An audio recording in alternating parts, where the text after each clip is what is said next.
Welcome back to my channel. मेरा नाम है शोएब अंसारी। आप देख रहे हैं CSD वेलनेस। हाजिर हूँ मैं एक नए वीडियो के साथ में।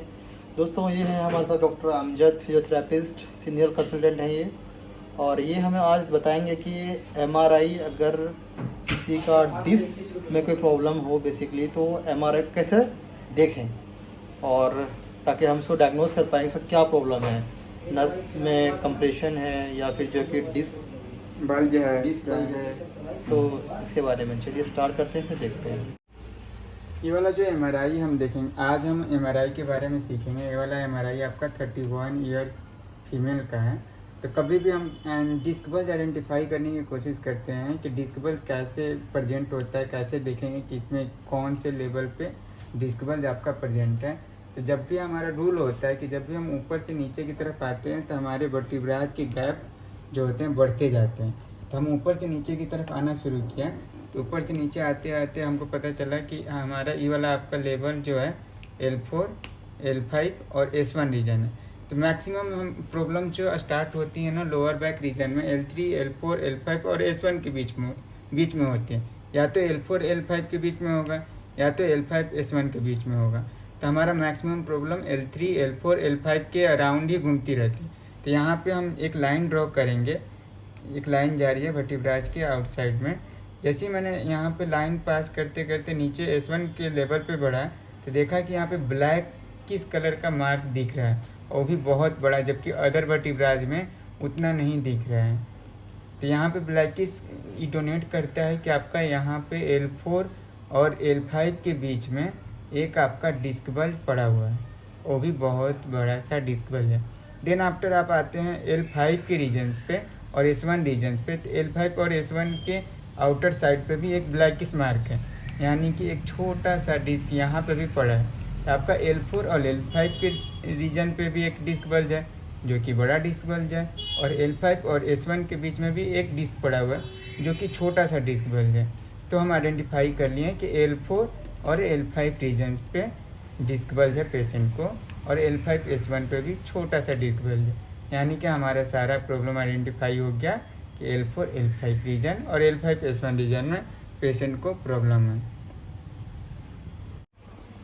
This one is the cross section of the vertebrae view, जो कि MRI में बेसिकली हमने पहले देखा कि डिस्क बल्ज कहाँ पे प्रेजेंट है, तो उसी का एक क्रॉस सेक्शंस व्यू में यहाँ पे समझेंगे। क्रॉस सेक्शंस व्यू देखने से पहले छोटे से इमेज में आपको जो फोटो दिख रहा होगा, बेसिकली आइडेंटिफाई करते हैं कि किस लेवल का ये वाला क्रॉस सेक्शन है। तो पहले आप क्रॉस सेक्शन देखने से पहले आप आइडेंटिफाई कर लो।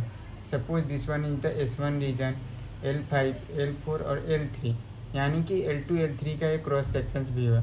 तो L2 और L3 का क्रॉस सेक्शन व्यू में बेसिकली हम यहाँ पे ये वाला डिस्क है हमारा, इसको डिस्क को देखते हैं। तो डिस्क में तो यहाँ पे तो उतना आपको डिस्क बल्ज आउट नहीं दिख रहा है, लेकिन जैसे ही अब हम इस वाले सेक्शंस में बात करेंगे तो इस वाले सेक्शंस में आपका L4, L5 और S1 रीजन का, यानी कि L4, L5 के बीच का कट का ये वाला सेक्शंस है।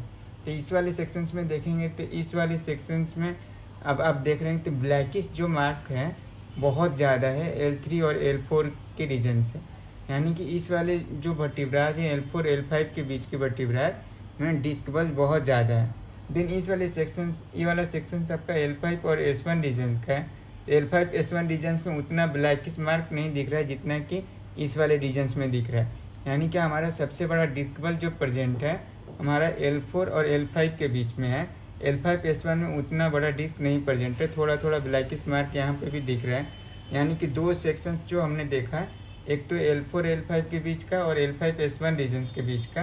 तो L4, L5 में सबसे ज़्यादा डिस्क ब्लैकिश मार्क बहुत ज़्यादा है, तो यानी कि डिस्क बल्ज हमारे L4, L5 पे ज़्यादा है। L5, S1 पे भी थोड़ा सा डिस्क बल्ज आउट है। अब ये वाला हमारा सेक्शन देखेंगे तो ये S1 का कट है। S1 पे उतना प्रॉब्लम्स नहीं है, पेशेंट का प्रॉब्लम जो है L4, L5 और L5, S1 रीजन्स पे है। Hello everyone, today we are going to discuss about the what is the disc bulge. Disc bulge होता क्या है, पहले इसको समझेंगे कि डिस्क बल्ज होता क्या है, किस लेवल पे होता है, उसको मैनेज कैसे करना है और इसके सिम्टम्स क्या आते हैं। मतलब प्रॉब्लम अगर पेशेंट को डिस्क बल्ज हुआ तो उसको सिम्टम्स क्या प्रेजेंट होंगे। तो पहले हम बात करते हैं कि डिस्क बल्ज होता क्या है। डिस्क बल्ज को समझने के लिए suppose this one is the vertebrae, जैसे suppose this one is the L4 vertebra, this one is the L5, this one is the S1, this one is the L3। तो maximum जो हमारा disc bulge होता है L3, L4, L5, S1, basically L3 पे बहुत ही कम देखने को मिलता है बट डिस्क बल्ज। सबसे ज़्यादा मैक्सिमम डिस्क बल्ज जो होता है L4, L5 और S1 के बीच में होता है। तब हम समझते हैं कि डिस्क बल्ज होता है क्या। जब भी कोई पेशेंट फॉरवर्ड बेंडिंग करता है, मतलब आगे की तरफ झुकता है, तो उसकी एक वर्टिब्रा जो होती है आगे की तरफ शिफ्ट होती है, दूसरी पीछे की तरफ शिफ्ट होने की कोशिश करती है। तो आपको आगे और पीछे में ये समझना होता है। जब अब हमारा शिफ्टिंग आउट हो रहा है तो this one is the listhesis, but in vertebra जब कोशिश कर रही है कि आगे पीछे होने की, तो एक गुद्दा होता है जिसको हम न्यूक्लियस पल्पोसस बोलते हैं, वर्टिब्राज के बीच में होता है, वो आगे की तरफ निकल जाता है।